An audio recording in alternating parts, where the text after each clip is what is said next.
Hello नमस्कार, मेरा नाम है आरजे अर्जुन और अभी मेरे साथ वार्तालाप करने के लिए हैं बद्री नारायण सर। और बात की जाए सर, मैं आपके बारे में पढ़ रहा था, मुझे बड़ी रोचक चीज़ लगी कि आपने 8वीं कक्षा से ही शुरू कर दिया था अपनी कविताएं लिखना।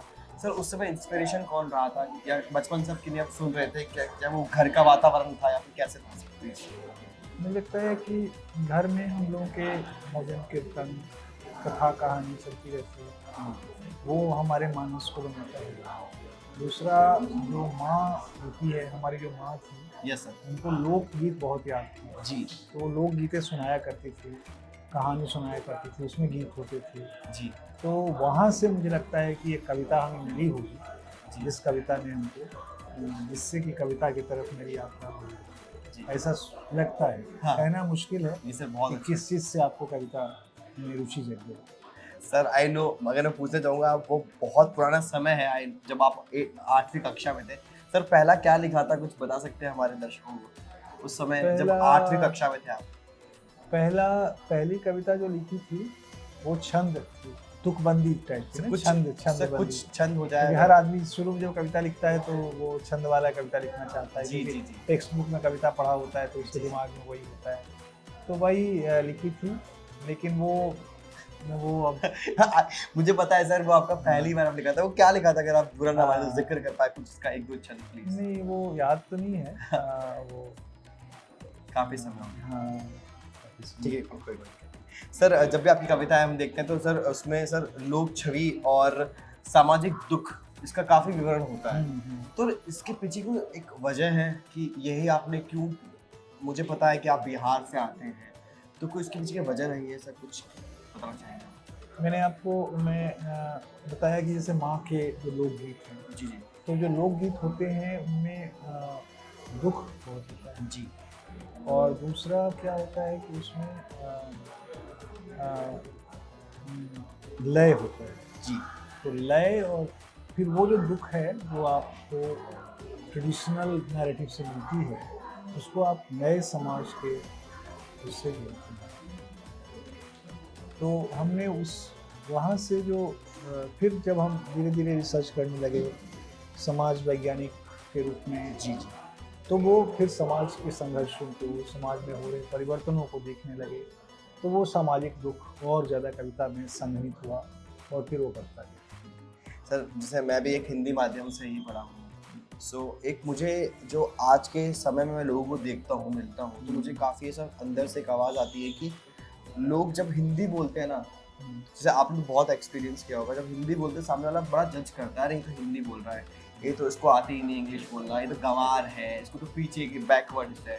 तो कभी सर आपने ये चीज़ फेस करी कि कभी क्योंकि आपने हमेशा इस चीज़ को बहुत बढ़ावा दिया है, तो कभी ये चीज़ आपने फेस करी है सर? नहीं, हिंदी देखिए, हिंदी जो समाज विज्ञान की दुनिया में अंग्रेजी डोमिनेंस रहा है। Yes sir. तो हिंदी में जब हम लोग काम करने लगे तो उसको बहुत स्वीकृति नहीं थी, जी जी लेकिन जब अंग्रेजी में काम करने लगे और फिर हिंदी लिखने लगे, हाँ तो उसकी स्वीकृति बढ़ गई, क्योंकि जी अंग्रेजी से आपको एक लेजिटिमेसी मिल जाती है, आप एक स्कॉलर के रूप में एस्टैब्लिश हो जाते हैं। जी जी। फिर आप जब हिंदी में भी लिखते हैं तो लोग आप उसको पढ़ते हैं, ये हुआ है। लेकिन हिंदी कवि के रूप में मुझे गर्व है कि मैं अपनी भाषा का सर कवि हूँ। बहुत ज़्यादा गर्व है। और सर मुझे ये भी लगता है कि ना, एक ज़माना जब मैं स्कूल में था, तो जब हिंदी को लेकर के जो व्यंग कसे जाते थे, लगता है आपको आज के टाइम पे ये चीज़ चेंज होनी चाहिए, जो बुक्स के अंदर जो बच्चे हिंदी की अंदर किताबें पढ़ रहे हैं, जो व्यंग कसे जा रहे हैं, उसमें कुछ परिवर्तन आना बहुत चाहिए? फर्क आया है, क्योंकि देखिए फर्क पड़ता है कंडीशन बदलने से, पॉलिटिकल कंडीशन बदलने से। जी जी अभी जो बीजेपी का आना हुआ है, जी। उससे हिंदी का महत्व बढ़ा है। आप मिनिस्ट्री में चले जाइए, सेक्रेटरीज की बातें सुनिए, सब हिंदी में बात करते हुए आपको सुनाई पड़ेंगे। मंत्री हिंदी में बोलते हैं। कोई पहले जो अंग्रेजी डोमिनेंस था, जो ब्यूरोक्रेसी का, वो टूट गया है, क्योंकि हमारा पॉलिटिकल स्ट्रक्चर हिंदी को महत्व दे रहा है। तो एक बड़ा शिफ्ट है।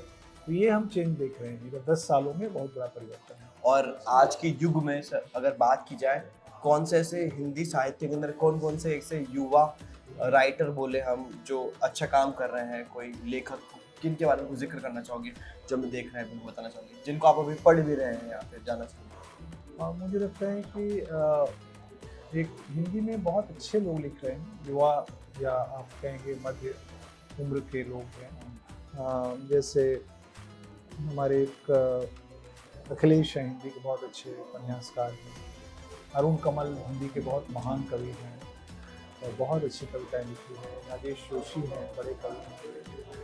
फिर बाद में अगर आप देखें तो आशीष त्रिपाठी ने जो है अच्छी कविताएं लिखी हैं। तो इस तरह से एक परंपरा है जो चल रही है और बहुत सारे कवियों ने विभिन्न समूहों से आकर के ज्वाइन किया है, नई तरह से कविताएं लिखी है। सर आखिरी सवाल, क्लास में कुछ एक किताबों के नाम अगर आप हमारे दर्शकों को बता पाए कि जिनको हिंदी साहित्य के बारे में और पढ़ना है, कविताओं के बारे में और पढ़ना है, तो वो ये पढ़ सकते हैं, उसके बारे में कुछ किताबों के लेकिन नाम। मैं कहना चाहूँगा कि हिंदी में जो प्रतिनिधि कविताओं की सीरीज है जो राजकमल ने छापी है, जी जी वो सारे हिंदी के बड़े कवियों की कविताएं हैं उसमें। अगर वो सीरीज कोई पढ़ ले तो हिंदी कविता के पूरे फलक से परिचित है। और जो अगर हिंदी में वैचारिक किताबें पढ़नी है तो बहुत सारी किताबें भी हिंदी में मौलिक वैचारिक लेखन नहीं हो रहा है, या नॉन फिक्शन मौलिक कम हो रहा है, मोस्टली अंग्रेजी से ट्रांसलेट हो रहा है। तो हिंदी का संघर्ष ये है कि अपनी मौलिक नॉन फिक्शन विचार परक सोशल रिसर्च केंद्रित किताबें हिंदी में लिखी जाए। ठीक है, thank you so much sir समय निकालने के लिए। Thank you so much. Thank you. बजाते रहो 93.5 रेड एफएम बजाते रहो।